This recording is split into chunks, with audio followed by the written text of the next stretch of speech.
No, I have an attitude problem, and that's my problem, Mm-hmm. and that's why I'm a satirist.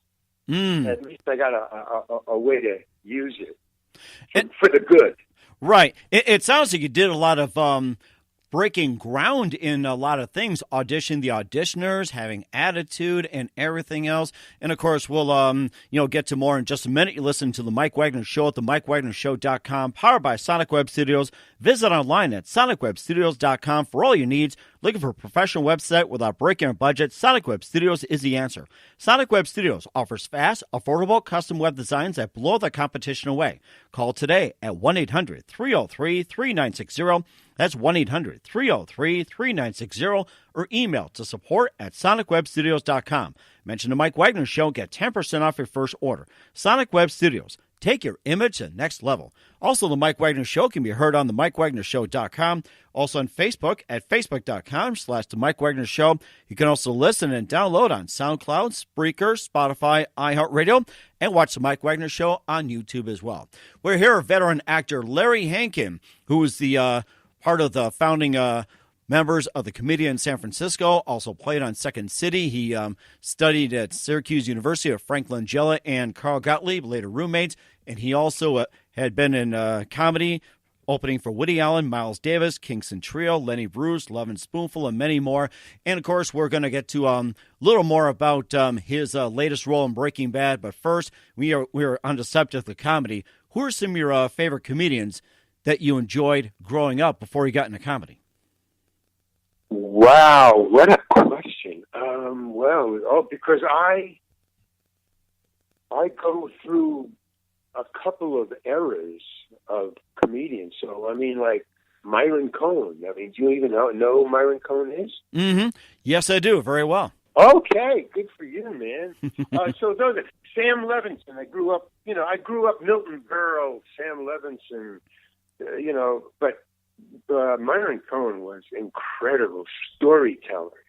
He would tell jokes. A man walks into a bar, but he would embellish, and he would the atmosphere, and he would tell a story, and at the end of the story, you'd laugh your ass off. I mean, he was just incredible. So that was it, and then all of a sudden I discovered Lenny Bruce, and he just blew my mind.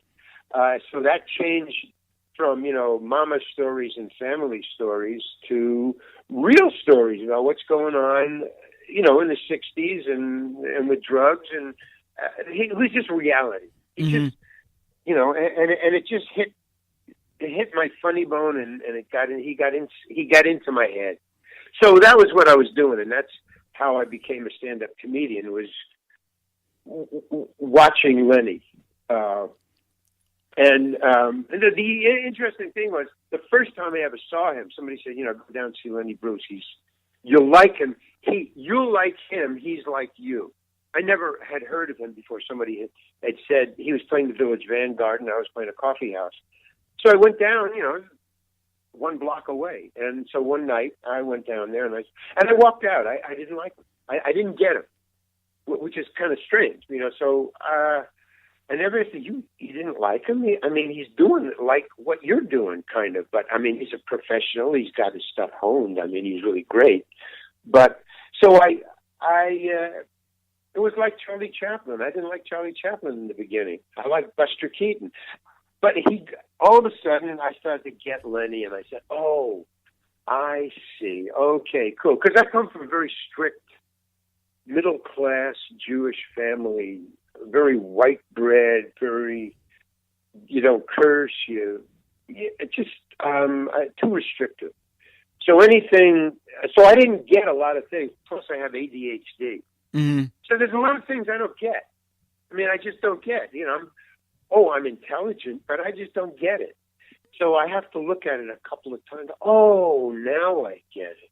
Mm-hmm. Like Dylan. A friend of mine had actually literally hold my head into the speaker to listen to the Tambourine Man. He held my, he said, and he kept on playing it over and over again. Just that one song. He plays it. Do you get it? Do you get it? And then finally I said, oh, wait, man. Wow, this guy can actually he's really writing cool stuff. I go, oh yeah, no kidding, Larry, right? So I mean, it takes me a long time to really get into something. So that was kind of difficult. But once I did, then that's what I was doing. And then, I mean, hey, Louis C.K., for all his weirdness, was a very perceptive satirist and comedian. And Richie Pryor, I loved Richie Pryor. And let's see, Bob Eisenstein's brother. Who is that? Who would that be? That would be really funny guy. He did a lot of movies like Woody did, where he directed and he was in it himself. But those kind of comedians, the far out satirists, the guys on the edge, names don't come to me easy. But that kind of far out stuff where you might be asked not to say that, or not to curse, or not to talk about drugs. And that's what I did. It sounds like you did something out of the ordinary, too. And what do you think about today's comedians?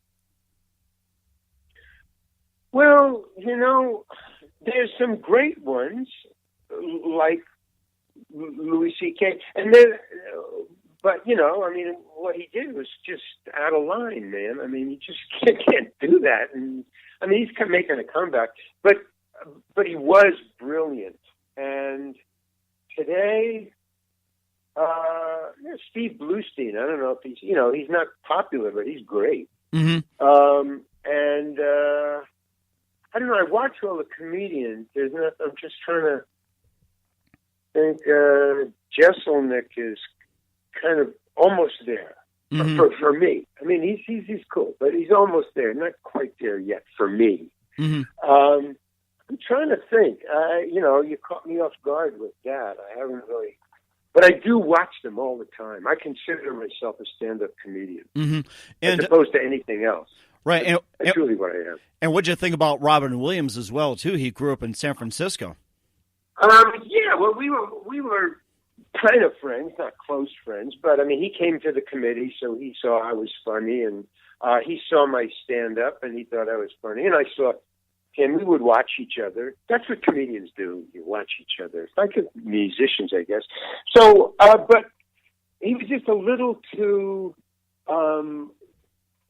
crazed, not crazy, but crazed in his delivery for me. It was too in my face. But hey, man, the guy was a genius. Well, are you kidding? Just as an actor alone, the guy was amazing. No, I mean, you can't say anything about him.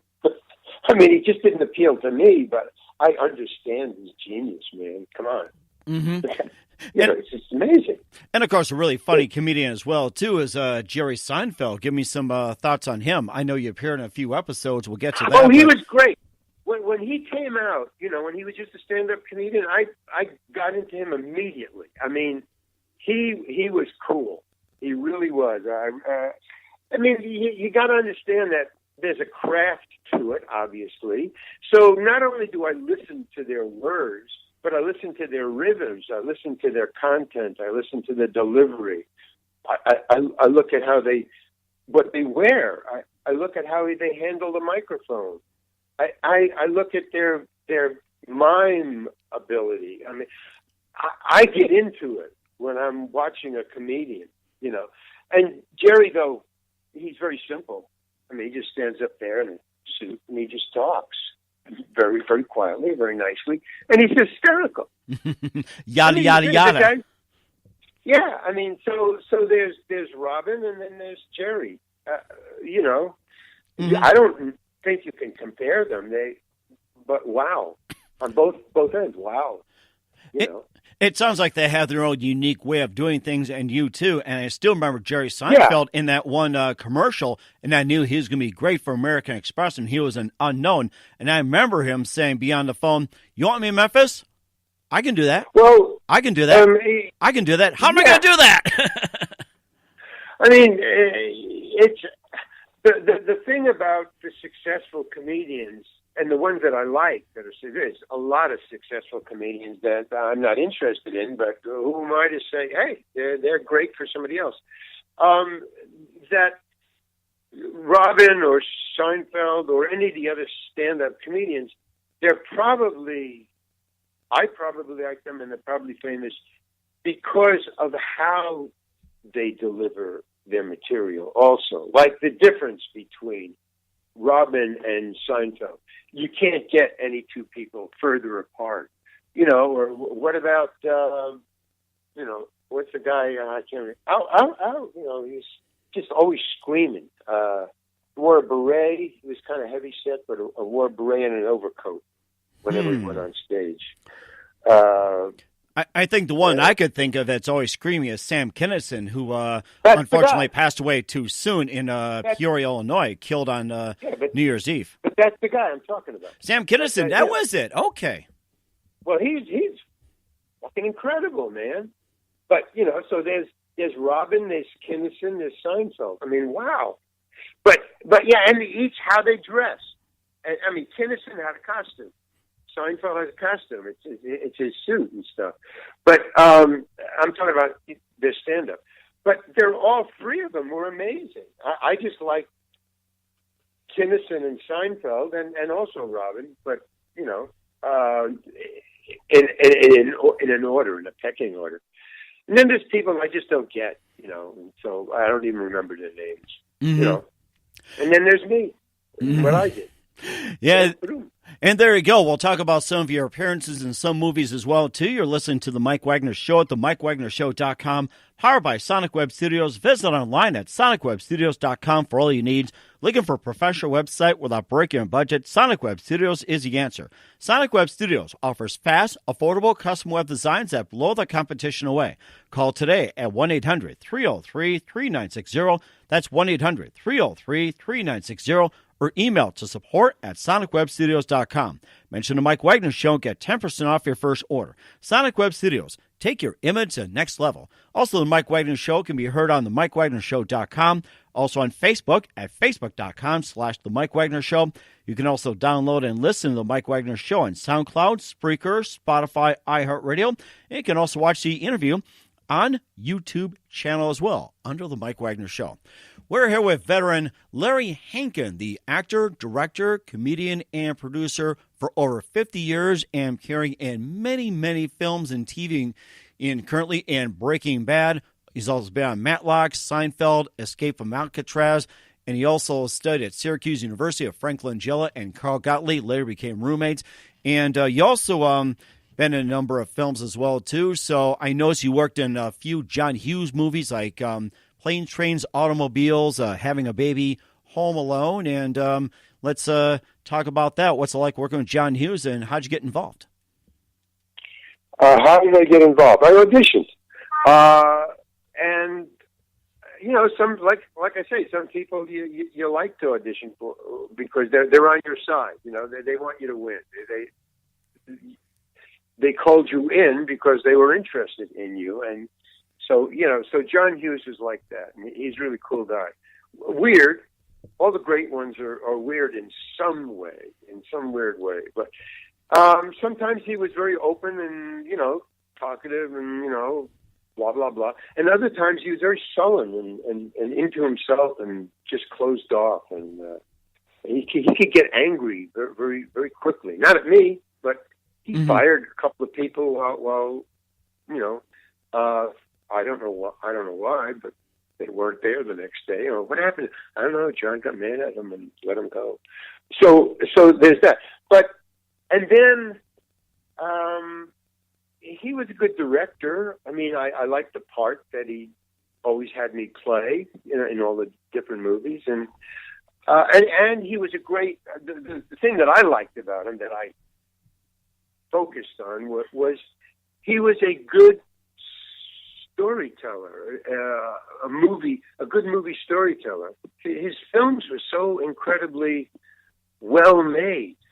I mean, the Breakfast Club was just incredible, man. The performances, the movie itself, the direction, the story. 16 Candles. I mean, all of his movies. Home Alone. Mm-hmm. I mean, the guy knew how to tell a story.